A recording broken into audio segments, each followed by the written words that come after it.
Between the 1970s and well into the new century, I've embarked on a number of journeys across the Australian mainland.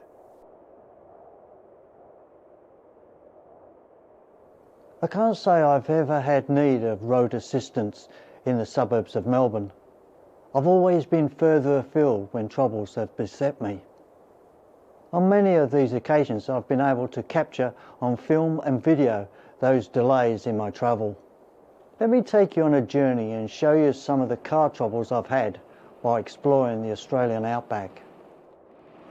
One of my earliest misadventures captured on movie film was when I was travelling across the Nullarbor in 1974. About 48 kilometres before the Nundu Roadhouse, the sealed road deteriorated. After the roadhouse, the atrocious sealed road turned into an atrocious dirt track. Because of recent storms, there was very little sand on the track, and for the next 500 kilometres the surface consisted of large rocks and huge potholes. These conditions led to a puncture that had me on my hands and knees changing the wheel. Ivy Tanks was pretty much in the middle of nowhere. The closest service station was the Nullarbor Homestead, which was 45 kilometres west.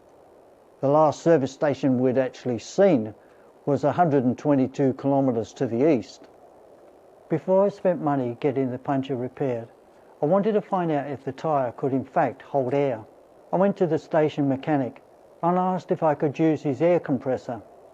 He asked if I'd bought any petrol.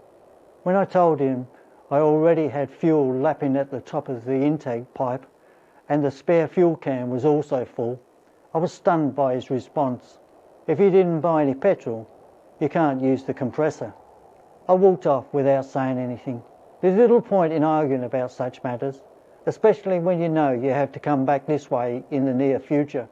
I travelled the 45 kilometres to the Nullarbor Homestead and confirmed that the tube had been ripped to shreds and a new one was purchased.